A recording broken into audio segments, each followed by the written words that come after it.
Hello students, last time આપણે equations of એસએચએમની આખી theory ડિટેલમાં ભણ્યા હતા. હવે એ જ ઇક્વેશન્સના આધારે તમને ક્વેશ્ચન્સ કઈ રીતે પૂછી શકે એ આપણે આજના વિડીયોની અંદર જોવાના છીએ. તો વન બાય વન આપણે ક્વેશ્ચન્સને જોતા જઈએ. આ છે ક્વેશ્ચન નંબર 1. નીચેનામાંથી કયા સમીકરણ સરળ આવર્ત ગતિ દર્શાવે છે? આપણે આ સમીકરણો શોધવાના છે. સરળ આવર્ત ગતિ માટેનો આપણો બહુ એક સિમ્પલ અને ક્લિયર કટ કન્સેપ્ટ છે કે જેની અંદર આપણે એવું કહી શકીએ કે f બરાબર -kx છે અથવા તો a ચલે છે -x છે. બસ આ જ સરળ આવર્ત ગતિ હોઈ શકે. સરળ આવર્ત ગતિ હોવા માટે કમ્પલસરી a ચલે છે -x થવું જોઈએ. હવે આવું કોની અંદર થાય? તો આવું એક તો એની અંદર થાય જેનો x અથવા y, x દિશાનું સ્થાનાંતર હશે તો x લખે, y દિશાનું સ્થાનાંતર હોય તો y લખે. જેનો x અથવા y એ sin omega t plus phi કંઈ પણ હોય અથવા તો cos omega t plus phi કંઈ પણ હોય. જ્યાં સુધી આ sin omega t plus phi અને cos omega t plus phi હશે ત્યાં સુધી તો એ SHM છે જ, કમ્પલસરી એ SHM થવું જ જોઈએ. હવે અહીંયા ક્વેશ્ચન એ છે કે આ રૂલનો યુઝ કરીએ તો એક વસ્તુ તો ક્લિયર છે કે અહીંયા a sin omega t SHM છે. હવે બાકીના બધા SHM છે કે નહીં તો એ આપણે વન બાય વન જોઈએ. જેવી રીતે પહેલા તો આપણે ડી જોઈએ. ડી ની અંદર એવું છે કે sin omega t minus cos omega t. હવે ફર્સ્ટ ક્વેશ્ચન કે sin ઓમેગા t છે અને cos ઓમેગા t છે તો શું sin ઓમેગા t SHM છે? યસ, SHM છે. હા. એવી જ રીતે cos ઓમેગા t SHM છે તો હા, cos ઓમેગા t પણ SHM છે. હવે આ બંને SHM છે તો શું આ બંનેની કોણીય આવૃત્તિ સરખી છે? જો કોણીય આવૃત્તિ આપણે કેલ્ક્યુલેટ કરીએ તો આની કોણીય આવૃત્તિ કેટલી? ઓમેગા. અને આની કોણીય આવૃત્તિ પણ કેટલી? ઓમેગા. હા, બંનેની કોણીય આવૃત્તિ સરખી છે. તો જ્યારે તમે આ બંનેનું મર્જિંગ કરશો તો જે મોશન તમને મળશે એ પણ SHM જ હશે. આ એક કમ્બાઇન્ડ મોશનનો ક્વેશ્ચન છે. જ્યારે આપણે કમ્બાઇન્ડ મોશન ભણશું ત્યારે આપણે આખું ડિટેલમાં ભણશું. અત્યારે શું યાદ રાખવાનું? બે એવી SHM ને તમે એકબીજામાં મર્જ કરો છો. જો બંને SHM નો ટાઈમ પીરિયડ સરખો આવે છે તો આપણે સિમ્પલ એમ કહી શકીએ, ટાઈમ પીરિયડ મતલબ કે ઓમેગા સરખો છે તો આપણે એવું કહી શકીએ કે બંનેનું મર્જિંગ કરો તો જે બનશે એ પણ SHM જ હશે. તો એનો મતલબ કે આ પણ એક SHM છે. તમે આ વસ્તુને મેથેમેટિકલી પણ કરી શકો. જો મેથેમેટિક્સ પ્રમાણે તમે જાઓ તો આને y બરાબર sin omega t minus cos omega t છે તો આપણે 1/√2 વડે ભાગી દઈએ અને અહીંયા √2 sin omega t minus √2 cos omega t આવું કરી દઈએ. બરાબર. હવે તમે આ રીતે કરી અને જો આની કેલ્ક્યુલેશન કરશો તો એના કેલ્ક્યુલેશન પ્રમાણે એનો આન્સર કંઈક આવો આવી જશે કે 1/√2a. એ નથી, અહીંયા 1/√2 છે ખાલી. હવે sin ઓમેગા t અને √2 ને શું લખી શકાય? cos 45. અને આ √2 ને શું લખી શકાય? sin 45. તો sin alpha cos beta minus cos alpha sin beta, તો આખું ફોર્મ્યુલા થઈ જશે sin omega t minus cos 45. sin omega t minus 45 degree. cos લખવાની કોઈ જરૂર નથી. બરાબર. sin આલ્ફા માઇનસ બીટા, તો એ પ્રમાણે જો આપણે આને લખી દઈએ તો આ આખું વસ્તુ થઈ જશે ઓમેગા t માઇનસ 45 ડિગ્રી. તો આ ટાઈપનું આખું ઇક્વેશન બન્યું. હવે આ ઇક્વેશન તો SHM છે ને? હા, આ SHM છે. પણ ખાલી ફરક શું આવશે? આનો કંપ વિસ્તાર 1 હતો, આનો કંપ વિસ્તાર 1 હતો, પણ હવે જે નવી SHM બને છે એ SHM નો કંપ વિસ્તાર 1/√2 થઈ જશે. અને આ SHM ની પ્રારંભિક કળા -45 ડિગ્રી થઈ જશે. બસ આટલો ફરક આવશે. એની કોણીય આવૃત્તિ તો ઓમેગાની ઓમેગા જ રહેશે. તો આ બંને લોજિકથી તમે SHM છે કે નહીં આ ડિસાઈડ કરી શકો. ચલો, બે ક્લિયર થયું. હવે થર્ડ જોઈએ, સેકન્ડ જોઈએ. પહેલા તો y is equal to a sin square omega t. જો આની કેલ્ક્યુલેશન આપણે કરીએ તો આની કેલ્ક્યુલેશનની અંદર જો આપણે પહેલા તો આ જે બાકીની બધી વસ્તુ છે એને આપણે થોડી વાર રફ કરી દઈએ. તો જો આપણે બે તો ક્લિયર કરી દીધા છે કે આ બંને SHM છે. હવે sin square omega t SHM છે કે નહીં આને આપણે ક્લિયર કરવું છે. તો આપણે લખી દઈએ પહેલા તો y is equal to a sin square omega t. હવે જો તમે આને a ચલે છે -x પર લાવી શકો અથવા તો કોઈ પણ રીતે તમે sin સ્ક્વેરની ઉપરનો જે પેલો સ્ક્વેર કાઢી શકો તો તમે આને SHM માં કન્વર્ટ કરી શકો. કારણ કે SHM હોવા માટે sin કે cos હોવું જોઈએ. sin સ્ક્વેર કે cos સ્ક્વેર હોય તો ન ચાલે. તો આપણે એને કન્વર્ટ કરવું પડે. જો તમે અહીંયા મેથેમેટિક્સના સૂત્ર રાખશો તો sin સ્ક્વેર ઓમેગા t ને આપણે 1 માઇનસ cos 2 ઓમેગા t ના છેદમાં 2 આવું લખી શકીએ. તો આ y થઈ જશે આપણો a/2 minus a/2 cos 2 omega t. આ રીતનું થઈ ગયું. જો આ a/2 છે એ ધારો કે કોઈ ઇક્વેશન આવું હોય y બરાબર એક હોય ખાલી sin ઓમેગા ટી અને એક હોય sin ઓમેગા ટી પ્લસ 2, તો શું 2 પ્લસ sin ઓમેગા ટી અને SHM કહેવાય? હા કહેવાય. કારણ શું? કારણ કે પેલો જે 2 છે ને એ તો ખાલી એ જ બતાવે છે કે પેલા સ્ટાર્ટિંગમાં મધ્યમાન સ્થાન 0 પર હતું, તો હવે મધ્યમાન સ્થાન 2 પર છે. પેલા મધ્યમાન સ્થાન 0 પર હતું અને પદાર્થ બંને સાઈડ આમ SHM કરતો હતો. હવે મધ્યમાન સ્થાન 2 પર છે અને પદાર્થ આમ SHM કરે છે. તો એનાથી ને આ કન્સેપ્ટને કોઈ ફરક ન પડે. મતલબ અહીંયા કોઈ એક અચળાંક ગુણ સરવાળામાં કે બાદબાકીમાં હોય એનાથી ખાલી મધ્યમાન સ્થાનનું લોકેશન બદલાશે. એનાથી ને આન્સરને કોઈ ફરક નહીં પડે કે આ SHM છે કે નથી. તો હા, આ SHM છે, તો એવી જ રીતે આ પણ SHM છે. આ SHM નો કંપ વિસ્તાર કેટલો? તો કંપ વિસ્તાર તો આ જ થઈ જશે. a/2 એનો કંપ વિસ્તાર છે અને એની કોણીય આવૃત્તિ છે 2 ઓમેગા છે. એકદમ ક્લિયર કે કઈ રીતે કોઈ વસ્તુ SHM છે કે નહીં આ નક્કી કરવું. બરાબર? તો આ પણ આપણે ક્લિયર કટ કહી શકીએ કે SHM છે.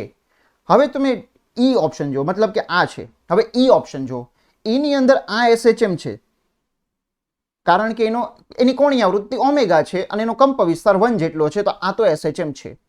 બીજી વસ્તુ છે sin સ્ક્વેર ઓમેગા ટી. તો હમણાં આપણે પ્રૂવ કર્યું કે sin સ્ક્વેર ઓમેગા ટી પણ SHM છે, પણ sin સ્ક્વેર ઓમેગા ટી એક એવું SHM છે કે જેની કોણીય આવૃત્તિ 2 ઓમેગા છે. બરાબર? જેની કોણીય આવૃત્તિ 2 ઓમેગા છે. હવે બે અલગ અલગ કોણીય આવૃત્તિ વાળા બે SHM ને તમે એકબીજામાં મિક્સ કરશો તો તમારો જે ફાઇનલ આન્સર આવશે એ ફાઇનલ આન્સર આની અંદર SHM નથી. બે અલગ અલગ SHM છે. SHM કોમ્બિનેશન હોઈ શકે, પણ ક્યારે હોઈ શકે? જ્યારે બંનેની કોણીય આવૃત્તિ સરખી હોય ત્યારે.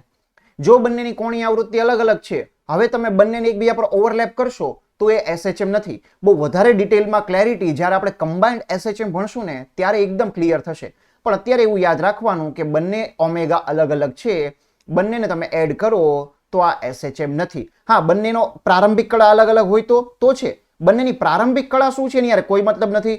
બંનેનો કંપ વિસ્તાર શું છે એની યારે કોઈ મતલબ નથી. બંનેની કોણીય આવૃત્તિ સરખી હોવી જ જોઈએ. જો સરખી નથી તો SHM નથી. બરાબર? ચલો હવે એક બાકી છે આપણો y બરાબર a sin cube omega T. એને પણ જો આપણે ચેક કરી લઈએ. આપણા 3 આન્સર છે. હવે sin cube omega T SHM નથી. વિદ્યાર્થીઓને આ વધારે કન્ફ્યુઝિંગ લાગે કે કેમ sin square omega T SHM છે પણ sin cube omega T SHM નથી. તો એનું પ્રૂફ એના વિસ્તરણની અંદર છે. જેમ કે આપણે y is equal to a sin cube omega T છે, આને આપણે સોલ્વ કરવું છે. બરાબર? હવે થોડી વાર પૂરતો આ એને હટાવી દો. એ ધારો કે 1 છે માની લ્યો. બરાબર? એનાથી તો કોઈ SHM ને તો ફરક પડતો નથી, તો એને થોડી વાર હટાવી દઈએ. તો y બરાબર sin ક્યુબ ઓમેગા ટી છે. હવે તમને ખબર હશે કદાચ મેથેમેટિક્સમાં કે sin 3t નું સૂત્ર શું આવે? તો 3 sin t minus 4 sin cube t. આ સૂત્રના હિસાબથી તમે sin ક્યુબ t ની કિંમત રાખો. sin ક્યુબ t ની કિંમત રાખશો અને બીજું પણ એક કામ કરો કે અહીંયા આગળ જે a હતો તો આ બધાને આપણે a વડે ગુણાકાર કરી દઈએ તો આ રીતનું થઈ જશે ને. તો a sin ક્યુબ t ની કિંમત શું આવશે? a/4 sin 3t minus 3a/4 sin t. આ રીતની આની ફોર્મ આખી કિંમત આવશે. સોરી, આને આમ જવા દેશો ને પેલા આમ જવા દેશો, આ પ્લસ આવશે ને આ માઇનસ આવશે. તો આ રીતનું આખું આનું સાદુરૂપ આવે છે. હવે જો આપણે એનાલિસિસ કરીએ, સાદુરૂપ તો આવી ગયું. હવે આપણે એનાલિસિસ કરીએ તો આ SHM છે તો યસ SHM છે. આ SHM છે યસ, એ પણ SHM છે, પણ બંનેનો ઓમેગા અલગ અલગ છે. જો બંનેનો ઓમેગા અલગ અલગ છે તો બંને SHM હોવા છતાં બંનેને તમે મર્જિંગ કરશો તો ફાઇનલ જે મોશન બને છે એ ફાઇનલ મોશન SHM નહીં હોય. બરાબર? તો એટલા માટે આ SHM નથી અને પેલા 3 SHM છે. તો હવે તમને કદાચ ક્લિયર થયું હશે કે કેમ sin square omega T SHM છે અને કેમ sin cube omega T SHM નથી. હવે તમને એમ પૂછે કે sin ની 4 પાવર ઓમેગા ટી, તો બસ એનું પણ તમે મેથેમેટિકલી આવું જ સાદુરૂપ આપતા જશો તો તમારો આન્સર આવતો જશે. જો સાદુરૂપ તમારું સેમ ઓમેગા વાળું આવી જાય છે તો SHM છે, સેમ ઓમેગા વાળું નથી આવતું SHM નથી. હા, આગળ 1 2 3 4 5 -1 -2 -3 -4 કંઈ પણ સહગુણક હોય એનાથી મધ્યમાન સ્થાનનું લોકેશન બદલાશે, એનાથી SHM ને કોઈ ફેરફાર નહીં થાય. ક્લિયર? આ આખો સવાલ ક્લિયર થયો. નેક્સ્ટ, ફિઝિક્સ ગેલેક્સીની અંદરથી એક બહુ ફાઇન ક્વેશ્ચન છે. આમ તો એકદમ બેઝિક ટાઈપનો ક્વેશ્ચન કહેવાય કે y is equal two 6 cos 100t + 4 pi આ રીતનું આપણને આપેલું છે. તો બધી ભૌતિક રાશિ શોધવાની છે. આ સમીકરણને આપણે y is equal to a sin omega t plus phi સાથે જો સરખાવી દઈએ તો આના પરથી આપણને બધા આન્સર મળી જશે. કંપ વિસ્તાર થયો આપણો 6 સેન્ટીમીટર, બરાબર. એવી જ રીતે કોણીય આવૃત્તિ શું હોય? આ ઓમેગા ટી તો 100 રેડિયન પર સેકન્ડ. આથી આપણી કોણીય આવૃત્તિ. પ્રારંભિક કળા શું છે? તો આ 4 પાઈ પ્રારંભિક કળા છે, બરાબર. હવે જો પ્રારંભિક કળા માટે પણ તમારે એક વસ્તુ યાદ રાખવાની. મેથેમેટિકલી તમે કોઈ પણ ખૂણો છે, ધારો કે y બરાબર a sin ઓમેગા ટી છે, ઓમેગા ટી પ્લસ 30 છે, આની અંદર તમે 360 એડ કરો કે 360 માઇનસ કરો, એ કળા એમની એમ જ રહેશે. એમાં આન્સરમાં કોઈ ફેરફાર ન થાય. મતલબ તમે આને 4 પાઈ લખો, એમાંથી 2 પાઈ માઇનસ કરો, 360 મતલબ 2 પાઈ માઇનસ કરો તો 2 પાઈ લખો, કે હજુ 2 પાઈ માઇનસ કરો તો 0 લખો. આનાથી આન્સરને કોઈ ફેરફાર ન આવે, બરાબર. આનાથી આ ઇક્વેશનની વેલ્યુઝને કોઈ ફેરફાર ન થાય. પણ અહીંયા તમને એમ પૂછે કે આની પ્રારંભિક કળા કઈ, તો તમારે 4 પાઈ જ લખવાની છે. તમારે આમાં કોઈ મલ્ટિપલ ચોઇસમાં ઘૂસવાનું નથી. પણ આ તો એક, આને આપણે ડિટેલમાં આગળ વર્તુળવાળા કન્સેપ્ટમાં ભણશું. પણ અત્યારે એવું યાદ રાખવાનું કે તમે કોઈ મેથેમેટિકલ આન્સરમાં સાઇન હોય કે કોસ હોય, એમાં 360 એડ કરો કે 360 માઇનસ કરો, એનાથી આન્સરને કોઈ ફેરફાર ન આવે, બરાબર. વેગ કેટલો છે? વેગ શોધવો છે, તો વેગ શોધવા માટે આપણે શું કરશું? v બરાબર આનું વિકલન કરશું એટલે વેગ મળશે આપણને 6. કોસનું વિકલન થઈ જશે માઇનસ સાઇન 100t પ્લસ 4 પાઈ ઇન્ટુ 100t પ્લસ 4 પાઈનું ફરીથી વિકલન કરીએ તો એ વિકલનનો આન્સર આવશે 100. તો વેગ આપણો થઈ જશે માઇનસ 600 સાઇન 100t પ્લસ 4 પાઈ. આ વેગ થયો. હવે તમને કોઈ પણ રેન્ડમ ટાઈમ પર વેગ પૂછ્યો છે તો એ ટાઈમની કિંમત આમાં મૂકવાની, સાદુરૂપ આપવાનું, એટલે તમને વેગનું મૂલ્ય મળશે. વેગ કયા યુનિટમાં આવશે? સેન્ટીમીટર પર સેકન્ડમાં આવશે, બરાબર. એવી જ રીતે પ્રવેગ બરાબર હજુ વેગનું વિકલન કરીએ તો માઇનસ 600 તો ઓલરેડી છે જ, સાઇનનું વિકલન કોસ 100t પ્લસ 4 પાઈ અને 100t પ્લસ 4 પાઈનું ફરીથી કરીએ તો એ થઈ જશે આપણું 100 એક્સ્ટ્રા, અને આ થઈ જશે સેન્ટીમીટર પર સેકન્ડ સ્ક્વેરમાં.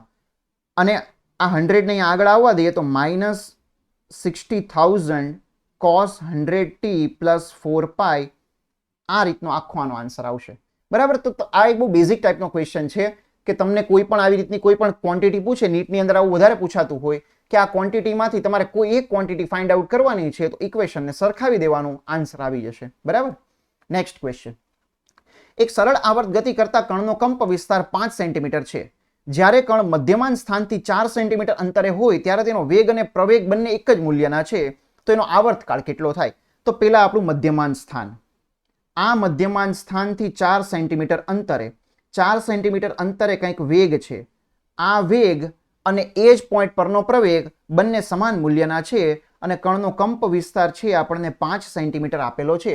તો સિમ્પલ ટાઈપનો ક્વેશ્ચન છે. બંને ફોર્મ્યુલા ખાલી સરખાવવાના છે. ફોર્મ્યુલા a બરાબર v થાય છે, બંને સાઈડ આપણે સ્ક્વેર કરી દઈએ તો a સ્ક્વેર બરાબર v સ્ક્વેર છે. આ એક્ઝેક્ટ કયા પોઈન્ટ પર? 4 સેન્ટીમીટર વાળા પોઈન્ટ પર. હવે કોઈ પણ રેન્ડમ પોઈન્ટ પર a નું ઇક્વેશન શું આવે? a બરાબર minus omega square into x.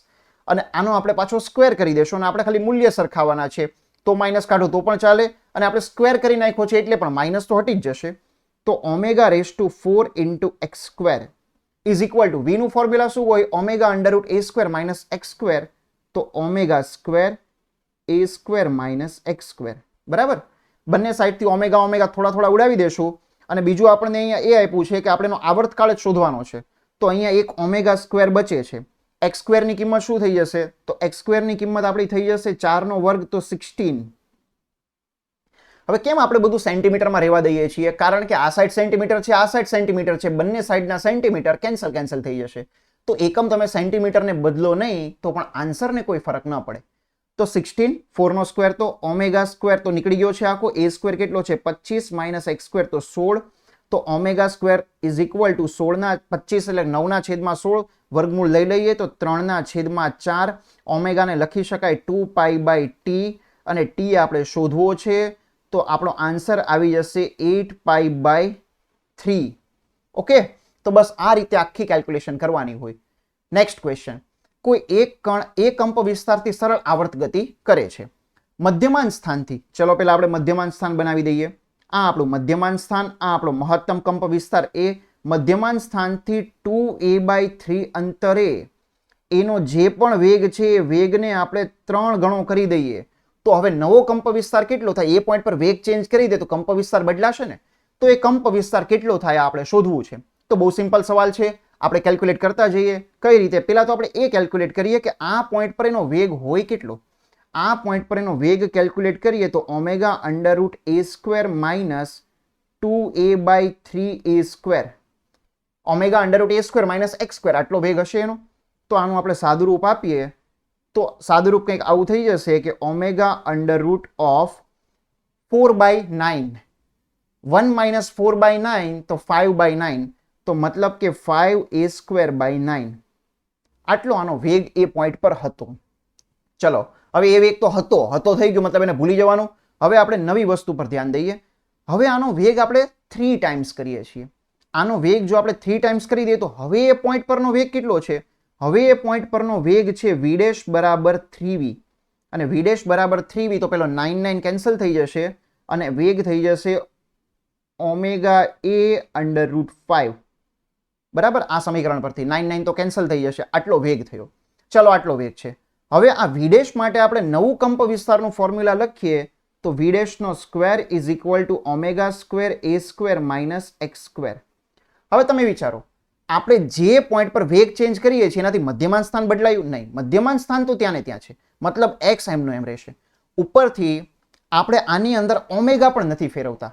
હવે આ અત્યારે તમને એટલો આઈડિયા નહીં આવે, કારણ કે ઓમેગાનું ફોર્મ્યુલા શું આવે? 2π√k/m, sorry m/k. આ રીતનું આપણું ફોર્મ્યુલા ω² બરાબર k/m થઈ જાય, ટાઈમ પીરિયડ બરાબર 2π√m/k થઈ જાય. તો આપણે m અને k ને ચેન્જ નથી કરતા. આ કોઈ વસ્તુ ચેન્જ નથી કરતા. આપણે ઓનલી અને ઇમ્પેક્ટ આપીને એનો કંપ વિસ્તાર વધારીએ છીએ. શું કંપ વિસ્તાર વધારવાથી ટાઈમ પીરિયડ બદલાય? નહીં. કંપ વિસ્તાર એ ટાઈમ પીરિયડ પર આધારિત નથી જો સરળ આવર્ત ગતિ હોય તો એનો મતલબ આપણો ઓમેગા ને x આ તો બંને m ના m જ છે. હવે v' ના સ્ક્વેરની કિંમત રાખીએ તો ω²a² into 5 is equal two, હવે એ તો ચેન્જ થયો હશે ને કંપ વિસ્તાર, મતલબ એ આપણો a' થઈ જશે. એ તો આપણે શોધવાનો છે. તો હવે અહીંયા થઈ જશે a' નો સ્ક્વેર માઇનસ x² કેટલો થઈ જશે? તો 4a²/9. બરાબર, આટલું જ આવશે. કદાચ જો મારો ચહેરો વચ્ચે આવી ગયો હોય તો હું બોલું છું, એના ઉપર ધ્યાન આપજો. હવે ω² કેન્સલ, તો અહીંયા છે 5a² ઇઝ ઇક્વલ ટુ, સામે છે આપણી પાસે a' નો સ્ક્વેર અને અહીંયા છે આપણી પાસે 4a²/9.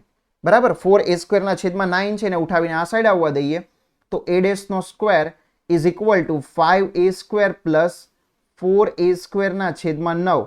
9 5 તો 45, 45 4 તો 49, 49 નું વર્ગમૂળ લેશો તો થઈ જશે 7 અને 9 નું વર્ગમૂળ લેશો તો 3. આ થઈ જશે આખો તમારો આન્સર.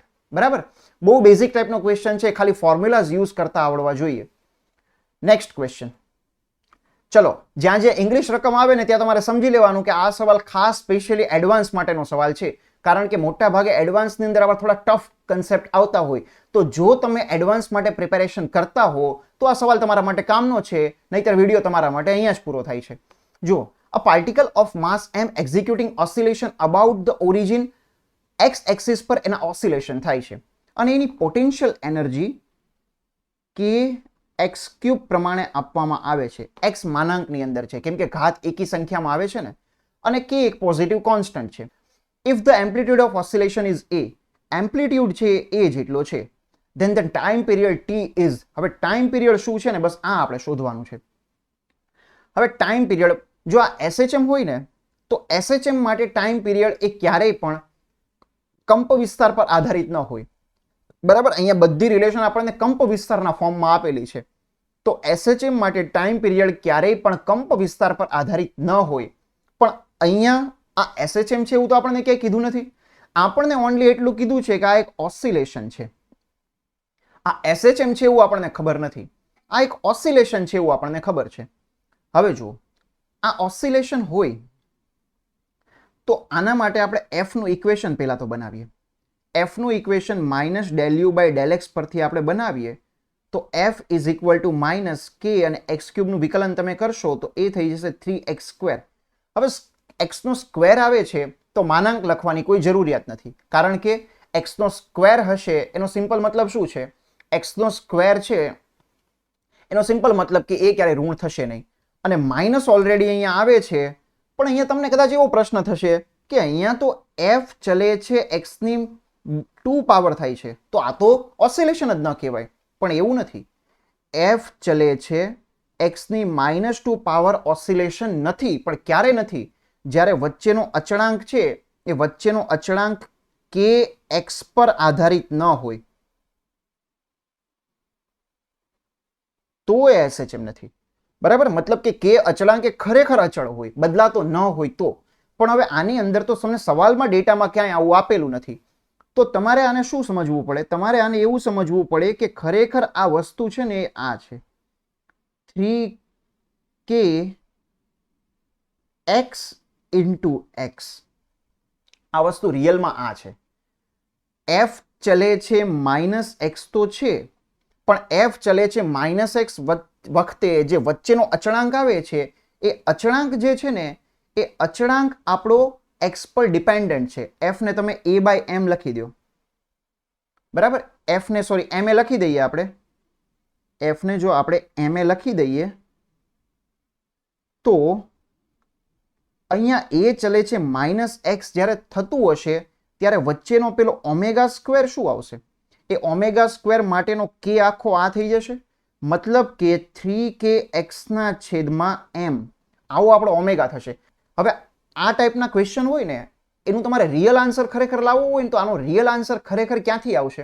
આનો આખો રિયલ આન્સર તમારે લાવવો હોય તો જેમ આપણે કેમ એ ચલે છે -x લઈને પછી કાઇનેમેટિક્સના બધા ઇક્વેશન લગાવીને કન્ટિન્યુઅસલી સોલ્વ કરતા ગયા, છેલ્લે x નું ઇક્વેશન મળ્યું ને પછી આપણે પ્રૂવ કર્યું કે ઓસિલેશન છે. રિયલ આન્સર ત્યાંથી આવશે. પણ તમે જો એ કરવા જશો ને તો આ વસ્તુ બહુ કોમ્પ્લિકેટેડ થશે. કારણ કે આના ઇન્ટિગ્રેશનના ફોર્મ્યુલા આપણા લેવલ પર અત્યારે આપણને ન આવડતા હોય. આખું એન્જિનિયરિંગમાં જે ટાઈપનું એક પ્રૂફ આવે ને, મોટા 16 માર્કના 20 માર્કના સવાલ આવે એ ટાઈપનું આખું પ્રૂફ થશે. તો જ્યારે પણ એસએચએમ થી વિરુદ્ધ ટાઈપનો કોઈ પણ ક્વેશ્ચન આવે ત્યારે તમારે આગ્રહ એ જ રાખવાનો કે આ વસ્તુને ડાયમેન્શનલી સોલ્વ કરવાની, પારિમાણિક રીતે સોલ્વ કરવાની. પારિમાણિક રીતે તમે જશો તો પારિમાણિક રીતે આ કે જે છે ને આ કે હવે પેલો સ્પ્રિંગનો બળ અચળાંક કે નથી. બરાબર? તમે અહીંયા જોજો આ આખો ગણશો ને કે એક્સ તો એ સ્પ્રિંગનો બળ અચળાંક કે છે. તો પારિમાણિક રીતે અચળ કોણ છે? આપણને એમ આપ્યું છે કે આની અંદર અચળ કે એકલો છે ને એ કે એકલો અચળ છે. જો તમે આની અંદરનો કે અને એસએચએમ નો કે એ બંને અલગ વસ્તુ છે. એસએચએમ ની અંદર f શું હોય? f બરાબર -kx હોય. આને આપણે k ડેશ કહી દઈએ. તો આનો જે k ડેશ છે એ રિયલમાં શું છે? આનો k ડેશ એ રિયલમાં 3kx છે. હવે તમને એમ પૂછે કે આ k ડેશ x પર આધારિત છે? હા છે, કેમ કે એના સૂત્રમાં x આવે છે ને. પણ તમને એમ પૂછે કે આ kx પર આધારિત છે? તો આ kx પર આધારિત નથી, કારણ કે તો લખ્યું છે કે k એક પોઝિટિવ અચળાંક છે. બરાબર? તો આપણે એવું કહી શકીએ કે આ k પોઝિટિવ અચળાંક છે. એમ તો આમ પણ અચળ હોય તો ઓમેગા ચલે છે √x થાય છે. હવે ઓમેગા ચલે છે √x થાય તો એનો મતલબ ટાઈમ પીરિયડ ચલે છે 1/√x થાય. હવે આ x છે એ x શું છે? તો x એ મધ્યમાન સ્થાનથી એક કપાયેલું અંતર છે. આનું પરિમાણ એ એક્ઝેક્ટલી કંપ વિસ્તારના પરિમાણ જેટલું થાય છે. હા, x નું પરિમાણ એક્ઝેક્ટ, જો x એ કંપ વિસ્તાર નથી, પણ અહીંયા આપણે પારિમાણિક એનાલિસિસથી આ વસ્તુ સોલ્વ કરીએ છીએ. મતલબ તમારે x નું a નું પરિમાણ સરખું છે તો તમારે એવું યાદ રાખવાનું છે કે x પર આધારિત છે, મતલબ કે આ a પર આધારિત છે, કેમ કે આપણે આને પારિમાણિક રીતે સોલ્વ કરીએ છીએ. તો એટલા માટે t એ a પર આધારિત છે અને t A proportional to 1/√a છે. હવે તમને એમ પ્રશ્ન થાય કે x પર આધારિત છે તો a પર આધારિત છે, એવું ડાયરેક્ટ આપણે માઇન્ડથી સમજીને કેમ લઈ લેવાનું? તો એ એટલા માટે લેવાનું કારણ કે ફર્સ્ટ ક્વેશ્ચન, આ એસએચએમ છે? નથી. એસએચએમ નથી, ઓસિલેશન છે. એસએચએમ નથી અને ઓસિલેશન છે. ઓસિલેશન છે તો સેકન્ડ ક્વેશ્ચન, એવી ઓસિલેશન છે કે જેનો બળ અચળાંક અચળ હોય? ના, એવી પણ ઓસિલેશન નથી કે જેનો બળ અચળાંક અચળ હોય. તો કેવી ઓસિલેશન છે? આ એક એવી ઓસિલેશન છે કે જેનો બળ અચળાંક x પર આધારિત છે. જ્યારે બળ અચળાંક x પર આધારિત હશે ત્યારે તમારે માનીને જ ચાલવાનું કે ટાઈમ પીરિયડ કંપ વિસ્તાર પર હંમેશા આધારિત હશે. ટાઈમ પીરિયડ કંપ વિસ્તાર પર ખાલી ક્યારે આધારિત ન હોય? જ્યારે એ f ચલે છે x વાળી એસએચએમ હોય અને વચ્ચેનો બળ અચળાંક અચળ રહેતો હોય તો જ એ ટાઈમ પીરિયડ એ કંપ વિસ્તાર પર આધારિત ન હોય. નહીતર કોઈ પણ ટાઈપની પ્રોસેસ આવશે ટાઈમ પીરિયડ એ હંમેશા કંપ વિસ્તાર પર આધારિત હોય. હવે કેટલા ઘાતના સમપ્રમાણમાં વ્યસ્ત પ્રમાણમાં છે, આને તમારે પારિમાણિક રીતે સોલ્વ કરી નાખવાનું. બરાબર? તો આ રીતે આ આખો ક્વેશ્ચન સોલ્વ થશે. જો તમને આ પારિમાણિક વિશ્લેષણનો કન્સેપ્ટ ક્લિયર હોય તો આનો આન્સર લાવી શકાય, નહીતર આનો આન્સર લાવવો એ બહુ કોમ્પ્લિકેટેડ છે. ઓકે, બાકીના જેટલા પણ ટોપિક છે ઓસિલેશન્સની અંદરથી, આ બધા ટોપિક્સ આપણે આગળના અમુક વિડીયોની અંદર જોશું. Thank you.